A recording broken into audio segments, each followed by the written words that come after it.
Ngayon po ay Tuesday ng ika-4 na linggo ng muling pagkabuhay at ang mabuting balita ng Panginoon ayon kay San Juan. Papuri sa iyo, Panginoon. Taglamig na noon at kasalukuyang ipinagdiriwang sa Jerusalem ang pista ng pagtatalaga ng templo. Habang naglalakad si Jesus sa templo sa portiko ni Solomon, pinaligiran siya ng mga Hudyo at sinabi sa kanya, "Hanggang kailan mo kami ilalagay sa alanganin? Kung ikaw ang Mesiyas, sabihin mo na ng tuwiran." Sumagot si Jesus, "Sinabi ko na sa inyo, ngunit ayaw ninyong maniwala. Ang mga ginagawa ko sa ngalan ng aking Ama ang nagpapatutuo tungkol sa akin, ngunit ayaw ninyong maniwala sapagkat hindi kayo kabilang sa aking mga tupa. Nakikinig sa akin ang aking mga tupa, nakikilala ko sila at sumusunod sila sa akin. Binibigyan ko sila ng buhay na walang hanggan at kailanmay di sila mapapahamak. Hindi sila maaagaw sa akin ninuman. Ang aking Ama na nagbigay sa kanila sa akin ay lalong dakila sa lahat at hindi sila maaagaw ninuman sa aking Ama." Ang mabuting balita ng ating Panginoon. Pinupuri ka namin, Panginoong Hesukristo. Ang aking mga tupa ay nakikinig sa aking tinig. Nakikilala ko sila at sumusunod sila sa akin.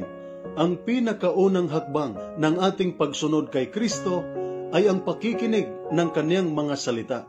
Ang Kanyang mga salita ay ang pagkain ng ating kaluluwa at ang nagbibigay sa atin ng buhay na walang hanggan. Ito po ang katotohanan na hindi po nabigyang pansin at halaga ng maraming binyagang Kristiyano. Dahil halimbawa, kailan po ba ang huli nating pagbukas ng ating Biblia? Kailan po ba ang huli nating pagninilay sa mga salita ng Diyos? Ilan po ba sa atin ang handa, excited, at may gustong makinig sa pangangaral sa loob ng simbahan? Mayroon nga pong nagsasabing, mas mabuti pa daw ang cellphone kaysa Biblia dahil ang cellphone laging hawak-hawak at pinapakita, habang ang Biblia ay nakatago at ayaw ipakita. Ang cellphone ay binibili kahit libo-libo ang halaga, habang ang Biblia ay hindi po binibili kahit 100 pesos lamang. Ang cellphone ay bihirang maligtaan kung saan iniwan, habang ang Biblia ay madalas pong naliligtaan kung saan iniiwan.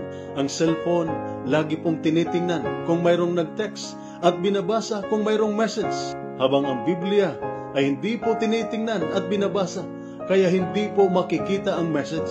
Ang cellphone ay nagpapakita ng lifestyle ng tao, habang ang Biblia, ang salita ng Diyos, ay nagpapabago ng lifestyle ng tao. Tama po ang nagsabing, if the Word of God were a treasure map, I believe more people would read it. Kaya ito'y nagpapakita at nagpapatunay lamang na marami nga po sa atin ang walang kaalam-alam kung anong kayamanan ang mayroon sa banal na kasulatan.